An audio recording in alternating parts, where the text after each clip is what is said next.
Welcome to BBB, the Beauty Business Builder. This is the leading podcast in beauty business development. If you're ready to feel unstoppable and take your beauty business to the next level, then you're in the right place. Subscribe to this podcast so you don't miss an episode. You can connect with SJ Hartshorn on social media and subscribe to SJ's YouTube channel. Welcome to BBB. Hi there, this is SJ from BBB. Welcome to another live and stripped back interview. This is the place to be for inspired and motivated beauty entrepreneurs that want to basically boss it in the industry and be unstoppable.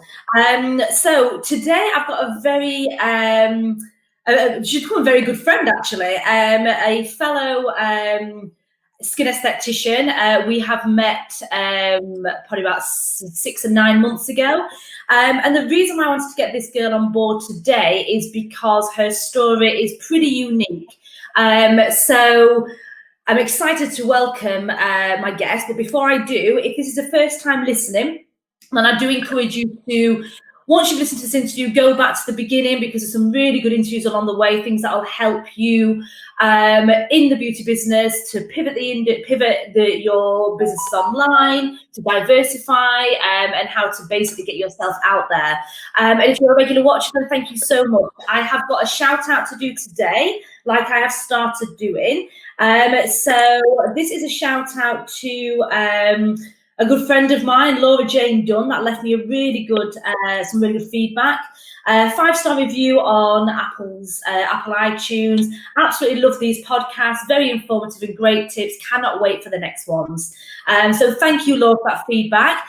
If you would like to get a little bit of a shout out, then leave a review below on Apple iTunes and you can get a shout out on my next podcast.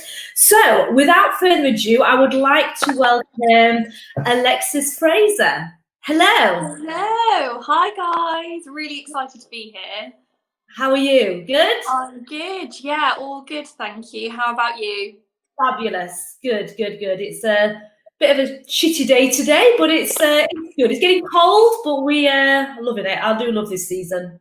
I know, me too. It's, one of those things we're actually locked down, so we're getting on with things. So at least we're not too worried about how the weather's doing. We are. So I just want to before I let you introduce yourself, I just want to say to anybody that's listening that me and Alexis met through another group, a coaching group that we're a part of, Aesthetic Entrepreneurs, where we had a lot of coaching to help with our businesses get seen and everything else. And then we've also gone on to being accountability buddies in another group, Jason Greystone Tears of Freedom, which we're working as accountability partners, which we need to work a bit harder at that.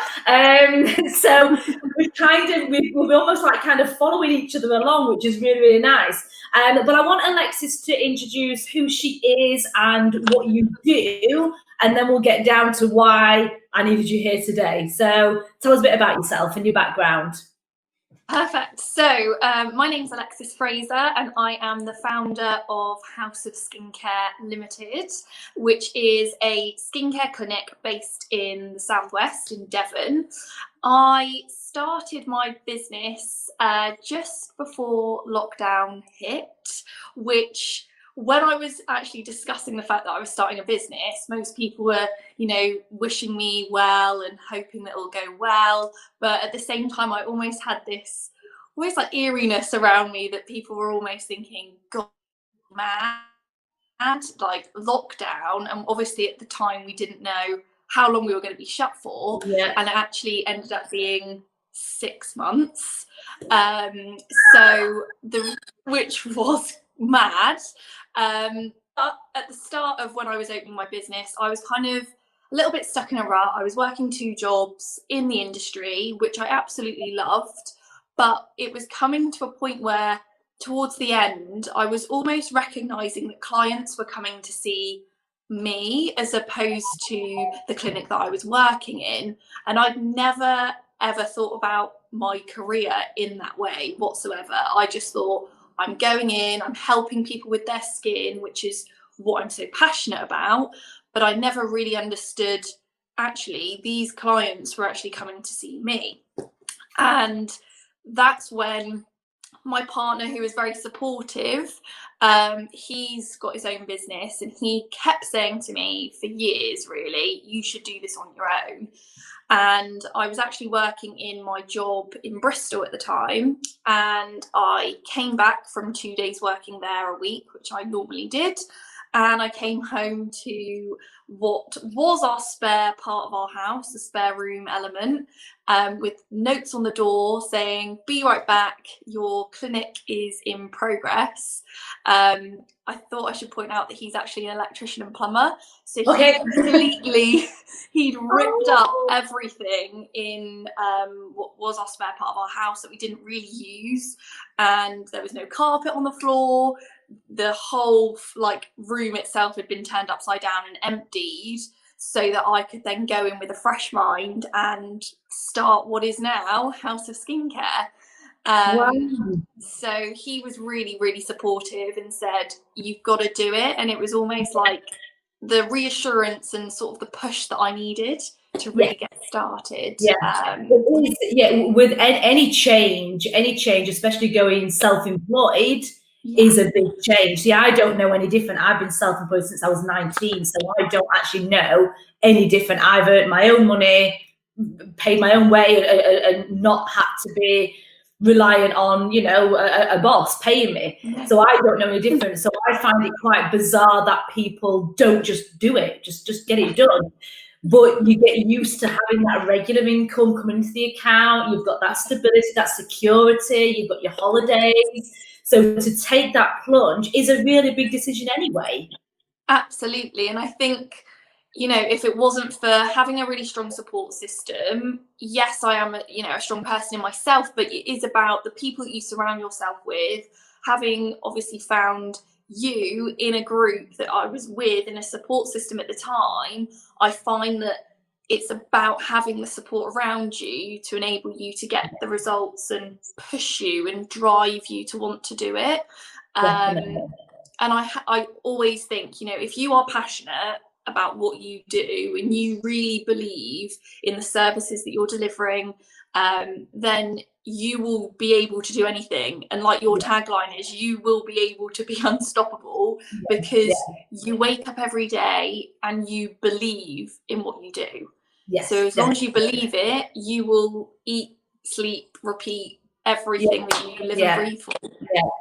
Definitely. And I think it's quite interesting that you just said about having that support network around as well, because it is a very lonely industry. When you start off in an industry like this by yourself, most people start off one-man band in a clinic, doing the clients every day, and it is extremely lonely. So you can easily just sink into the time for money jobs, getting the clients in, and you don't kind of expand the mind enough. Whereas if you have some coaching, some direction, some other people in the industry that even sometimes, like I find when I'm in these support groups, I see other people smashing it and I'm jealous. I'm like, what the fuck are you doing? Whoa. So it is like this.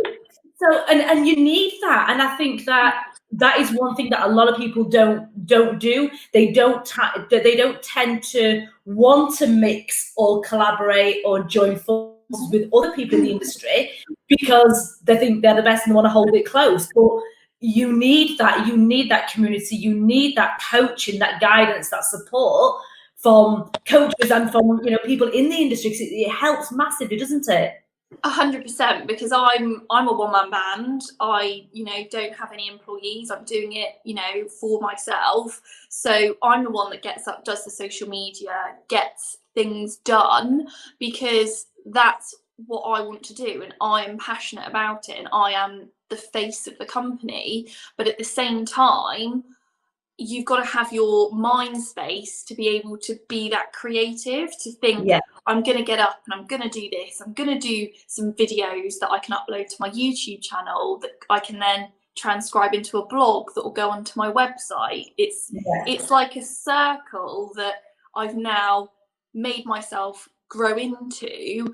So it's almost like a habit for me, but without having that structure like I did in the first lockdown, bouncing off, accountability buddies, making sure that you are getting up and doing what you need to do, I would have totally just curled up in a ball, and I would have got frustrated. I would have overthought the lockdown situation, because at the time, social media was so loud with our industry. Our industry went from putting on almost sales posts on Instagram, like this is the best foundation or this is the best skincare product, to people becoming more creative and more authoritative in the industry.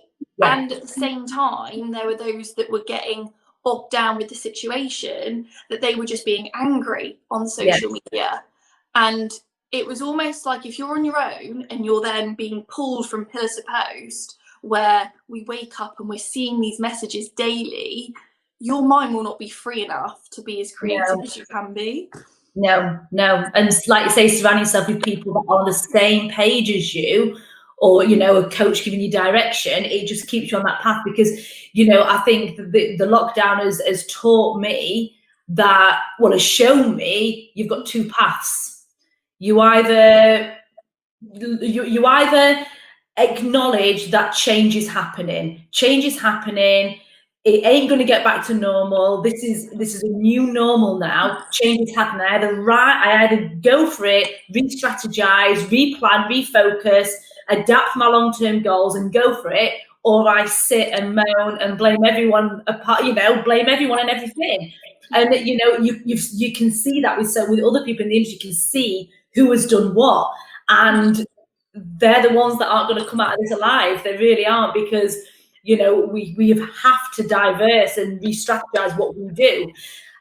So going back to, when you set up in March, did you know that a lockdown was coming? Did you know, or was it like overlapping? Yeah, it was kind of overlapping. So I was in the two jobs, and one of the jobs, as I said, was in Bristol. The other job was more locally, and I actually did get fired from that job. So I got fired probably a week, 10 days before lockdown hit. Okay. And that job was my 4 days a week job, and the other day was 2 days a week. So the 4 day a week job, suddenly I was fired, and I was going to my Bristol job on the Monday, Tuesday, and I was thinking, right, what do I do? That's a big chunk of my money. That is like the massive, I've been employed my entire career. Everybody around me keeps saying I need to do it on my own. So my boyfriend literally ripped the place to shreds and said, you have to do it now. There's no other clinic you want to work for. This is like a sign. This is telling you need to do it. Then the following week, lockdown started to sort of get spoken about a little bit more seriously on the news. And essentially, I was not going back to Bristol because that was the last day. And it was like, we are just closed for the foreseeable, we'll be in touch.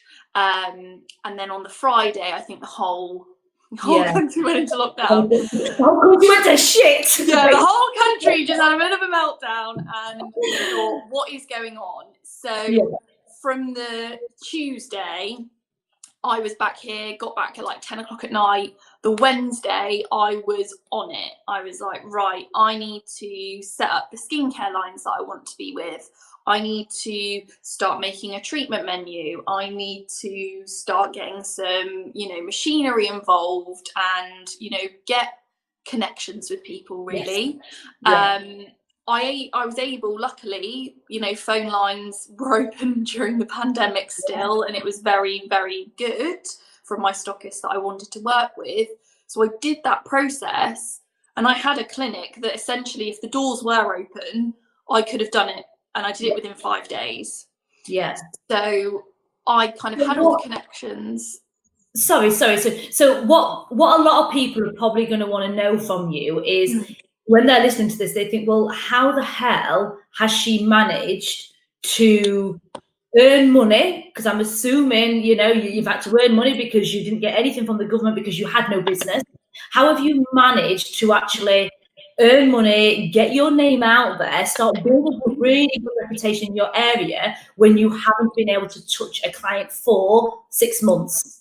How have you done it? Because that is what a lot of people think, well, I do nail extensions. I can't physically earn any money. You know, we do skin, we do chemical peels, we do that type of thing. So how the hell, how did you do it? That is what a lot of people want to know. So I set up my social media, number one, and I already had social media accounts personally. So what I did was I shared the business post to my friends. So I almost sold it to my friends personally already. You know, made a big post announcement. This is happening. Keep your eyes peeled for more announcements. And the way I built up my business was social media, and online consultations. So because I wasn't able to physically touch clients, and all of my treatment menu is pretty much on the face initially, which was the last people to open. If anybody didn't realise, we were the last ones. And we're not bitter at all. We are not bitter. Definitely not bitter. Definitely not bitter. But I essentially got up. I had a strategy that I wanted to post about.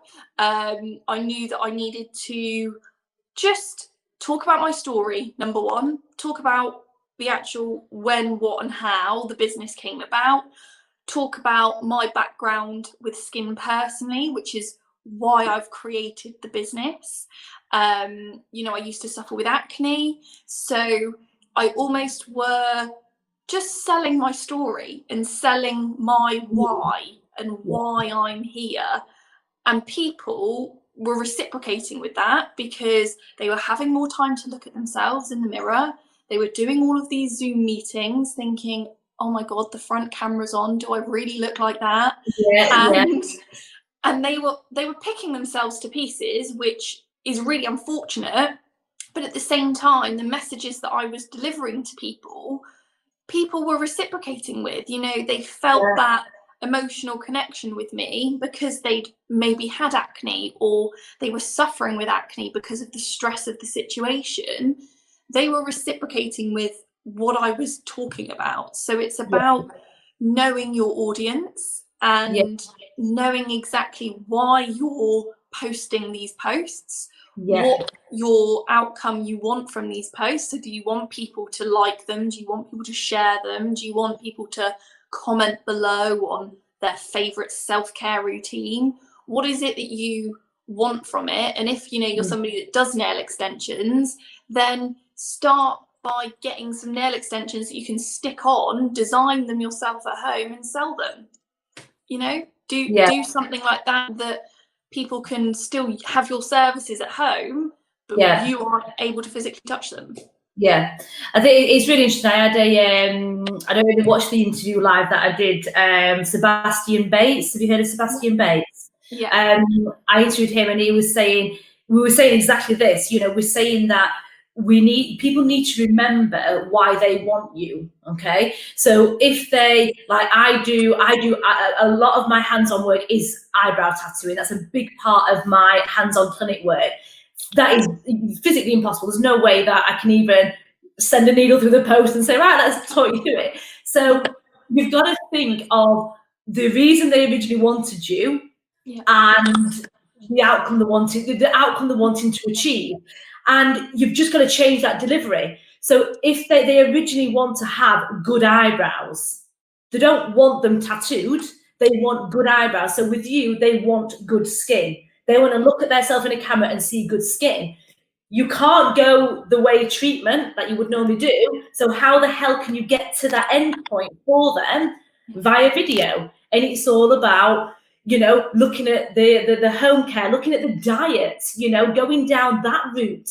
And I think that's what people are forgetting. They're forgetting the end result. They're just too close-minded on how they always deliver.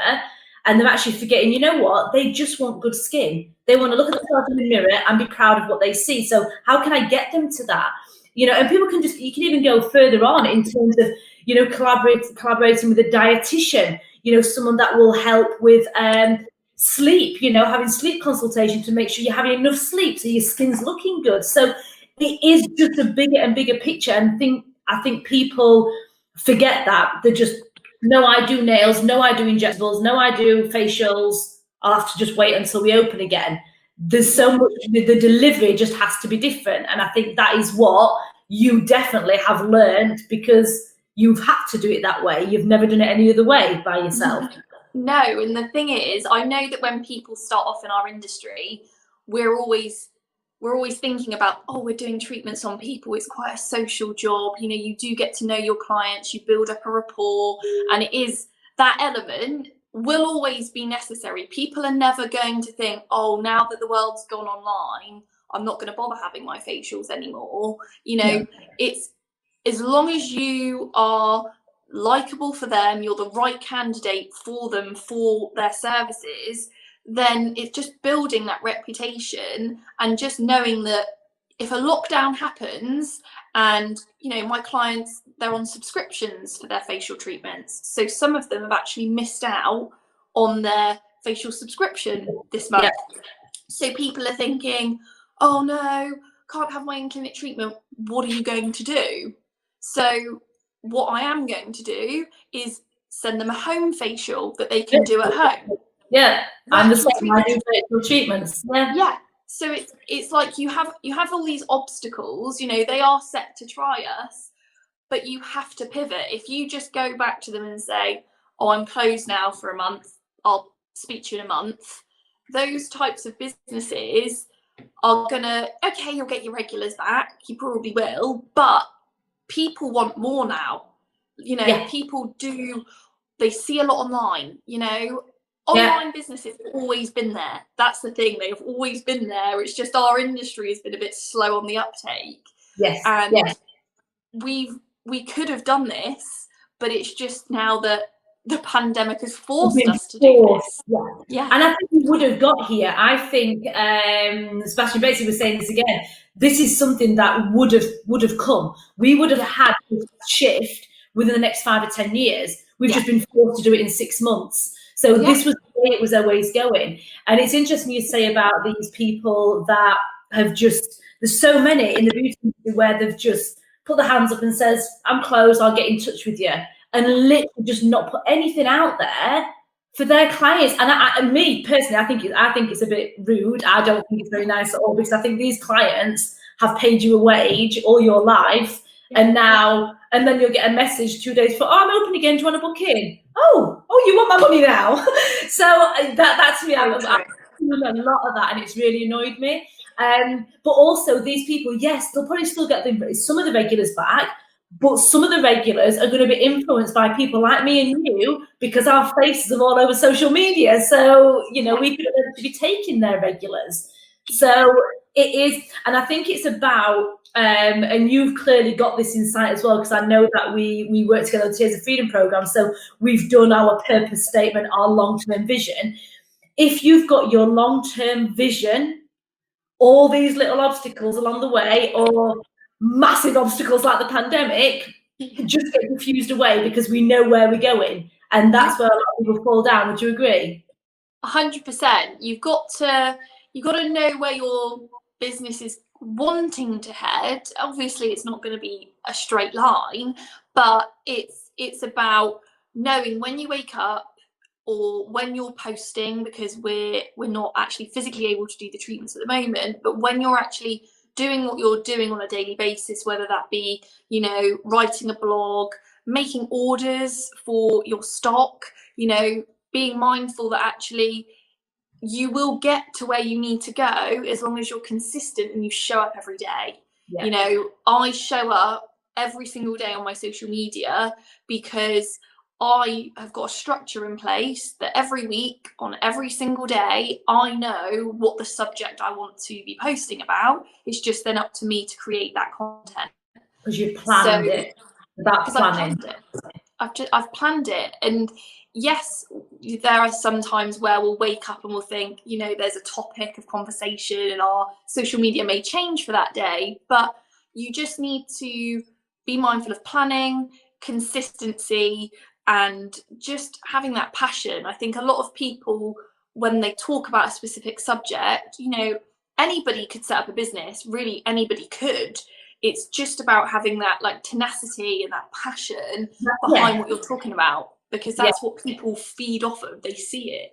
They do. And I think if you're thinking about your long-term goals and what you as a person want long-term and how you want to be standing and seen in the industry, that passion then comes from that. I think, if you were just thinking, I need to pay my rent next month, I need that, I need my eyebrows, I need an eyebrow appointment next week or next month, then you're not going to have passion, creativity, courage in what you do, because you are just living client to client. Whereas if you're looking 5-10 years down the line, you're going to know that every day the stuff you put out there is getting you close to that. So you're going to have the courage, the passion, and be more relatable. So no, I agree with that totally. So with you, do you think that it would have been different? So obviously you've had this time. This is what really interests me about you. And I think, would your business be doing as well if you didn't have this time? But you was given a chunk of time to have your, do your coaching, do your learning, do getting things online, creating all this amazing content and planning. If you would have gone straight into doing treatment, do you think you would be as well recognized in your area? What do you think? Yeah, I know what you mean, because obviously now we're in lockdown 2.0 with only like a month, and there'll be some people out there that are thinking, do I start my business now? What do I do? And obviously 6 months, I did. I felt like it happened for a reason. I had a chance. I'm never going to get 6 months of the whole country locked down again, being able to listen to my message again. Never going to work. Never going to happen ever again. And to be honest, no, I don't think, without thorough planning, I don't think it would have done as well, because one of the first things I said was, when I was starting my business, was, oh, my website can wait for a minute. I don't need a website. I don't need that. And yet now I've got people that are booking virtual consultations through my website, and that's the only way they can see me, because they don't have social media. So that I planned that. I did a website. I met amazing people within the group that were pushing me and striving me to do well, and creating a course that I was going through that was able to almost set the foundations, really. And I think if you're going to get a business coach, right at the start is the perfect time to get one, because you're not going to fall through the cracks of, almost, you kind of question yourself a lot. And I am guilty of it. I'm one of those people that overthinks a lot of things, and I overthink, oh, should I post that? Or did I say that a bit wrong? Or do I need to go back over that? And I think a lot of people are guilty of that. But I almost have now just said to myself, I've got to do it. The at-home facial kits that I were packaging up, I packaged up a week before lockdown was announced the second time. And I was ready the day after to just post those facials kits. I was ready a week before, but it is all about timing. And I think, when I posted it, they sold out. So I needed to then restock.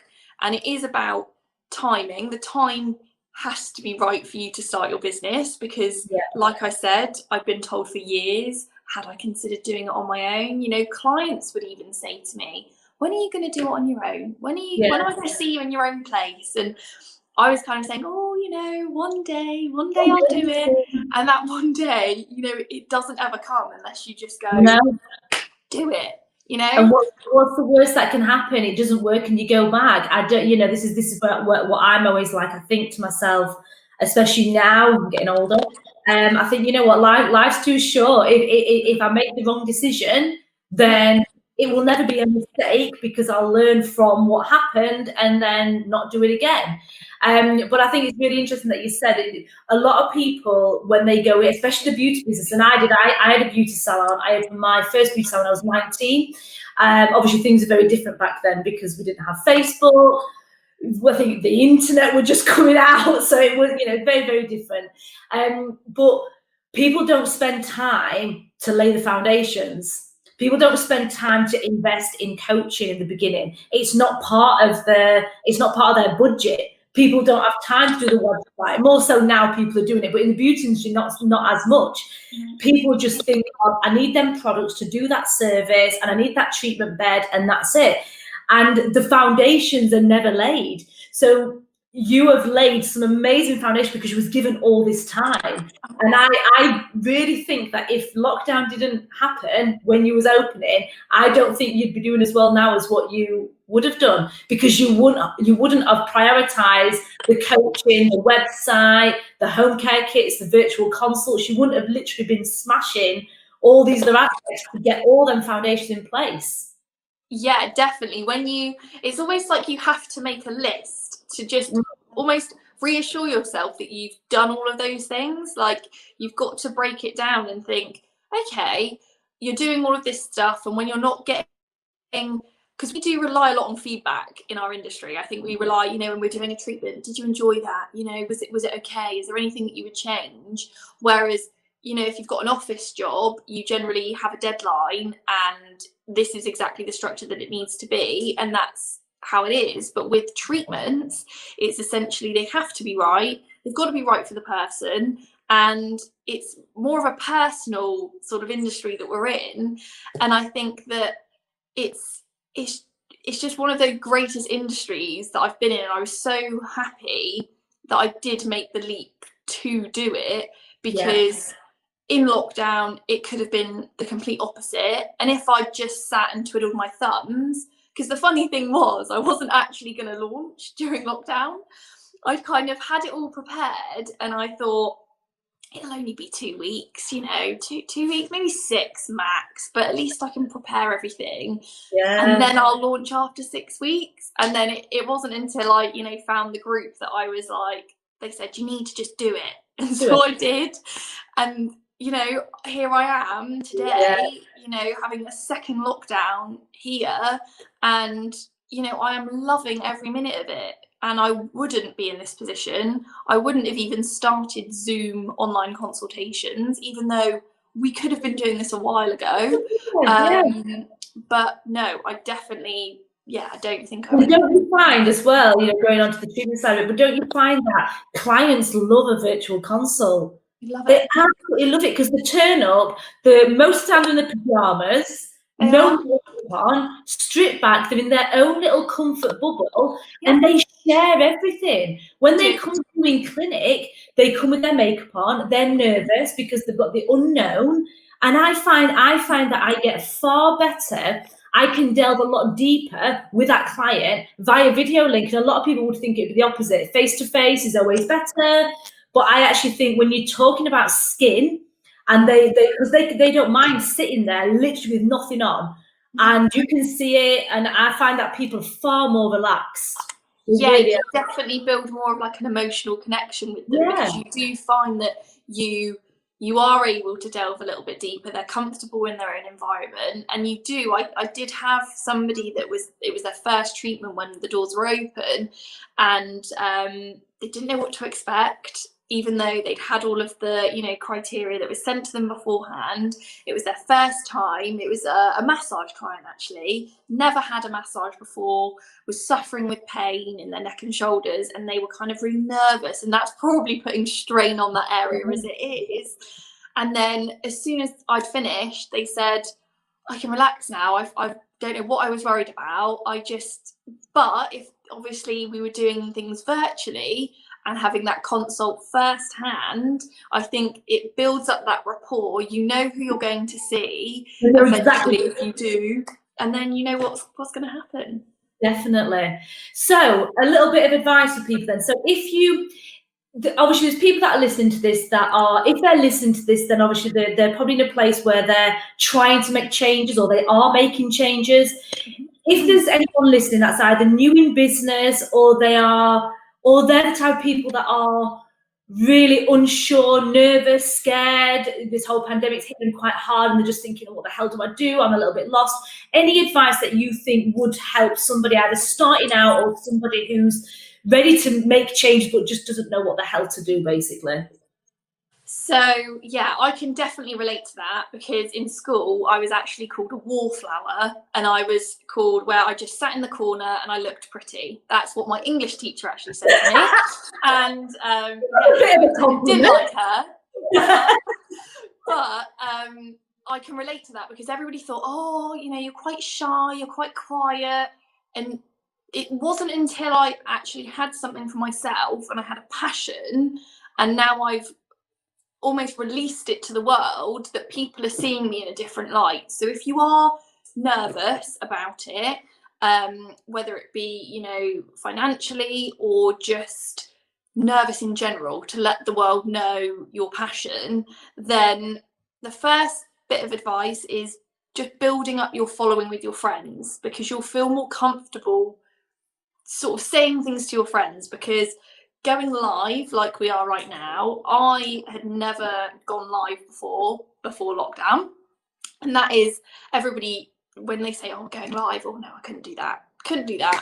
But actually, if you start doing your lives in a private group, so set up a private group, then you'll have an audience of people that actually want to listen to you. Because if you straight away go live on, you know, Instagram to the world, you will get probably more people and more interaction, but you won't really know whether they're really there to listen to what you're saying, or whether they're just being a little bit nosy. Yeah. So I would say set up a private group, start to build up your tribe, start to build up people that are listening to you, and, you know, go on there and talk about your story. First of all, talk about why you're here, because if you go on there and start talking about a product or a service that you're offering, people will get the wrong idea and they won't build up a background with you, so they won't relate to you. They'll relate to maybe the product that you're talking about, as opposed to the business of the person. So I'd say that definitely start up like a private group if you haven't already, and get your friends involved. Just get your support system involved.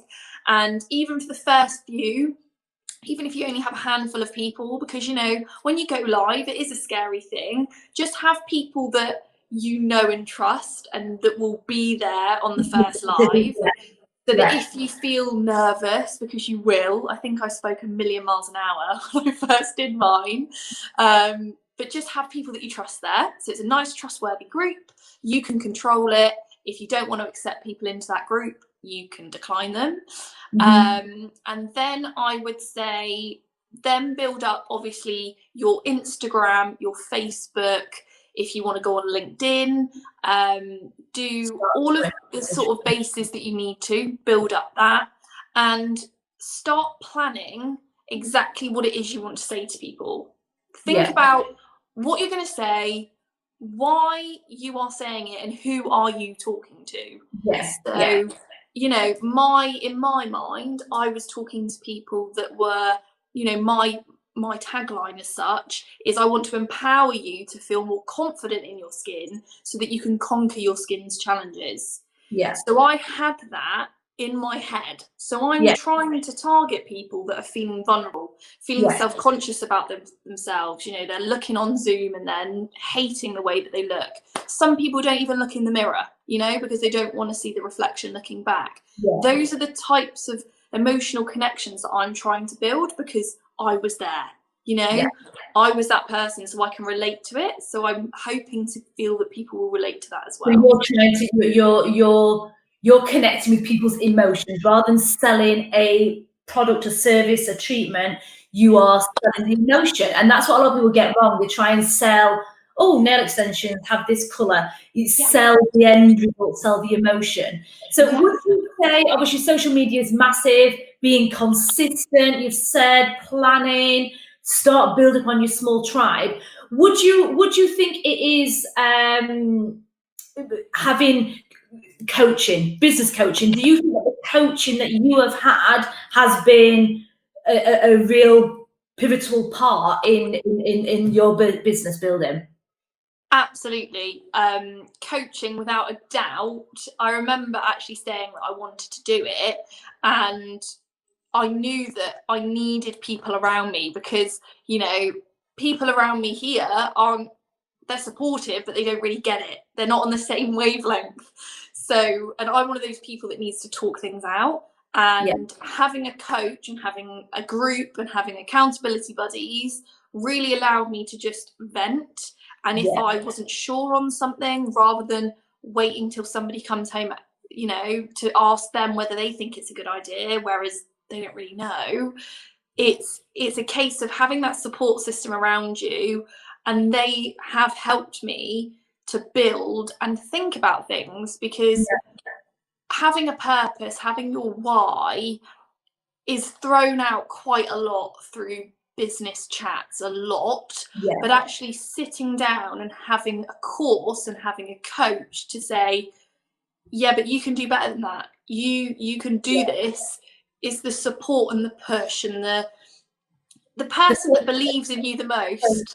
The focus, it keeps you on track, doesn't it? It keeps you on track. It keeps reminding you why you are here, because all these little obstacles that come our way in life in general, not necessarily just business, in life, can send you off a little bit. So having that guidance, I think everyone needs that, and that's one thing that a lot of people in our industry don't think is essential. They prefer to invest in, I'll learn how to do a different form of chemical peel. I'll learn how to do plasma. I'll learn. And they spend money on adding more treatments, becoming a course junkie, trying to think, well, that didn't work. That's not earning me money. So maybe this will earn me money. Whereas if you just pull it right back, work on what you know and coach that and build that up, build up your avatar, build up your tribe, then you'll find that you'll flourish from it. It's allowed me to be more creative as well. I think, like, because I've allowed myself to have that headspace and think about things more, I've actually thought, okay, I will do that, or maybe I won't necessarily go down that route just yet because I want more time on this subject. And it gives me structure, because I'm one of those people that does like a list. I like a plan. I'm not very spontaneous, if I'm honest. I am a planner. I'm the opposite. Planning for me is so hard. I am spontaneous, which you might have already figured. So I do. I try really hard to plan.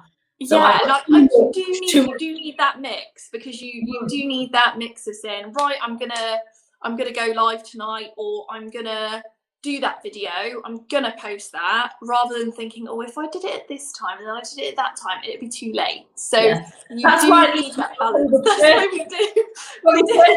It's because you're trying to make me plan. I'm trying to make you. It's fabulous. It's great. It's a great listening. If obviously I'm going to put Alexis's details on here, so if you want to kind of connect with her, or if you want a virtual consult with her, you're in her area for treatments, then you'll be able to get all her details in the link at the bottom. If you are following and you want to be part of a tribe to help build your beauty business, then join. Obviously, this is being streamed right now to the BBB tribe, but connect with me. I've got a tribe of a group of individuals that are on the same path called BBB Tribe. Just search that in Facebook. And I've also got the 5-day accelerator course, which is a free 5-day accelerator workshop, which is going to cover a lot of what we've kind of discussed today and what we have done, to help pivot and diverse and get seen. So if you've not opted in for that, then reach out and I can send the link. You can opt in, and that'll be launching within a week or so. But I want to say Alexis, thank you so much for joining me. I'm so glad I got you on board to have a good interview. So thank you so much. Oh, it's been so good to be part of this. So thank you so much for asking me. You are very welcome. You're very welcome.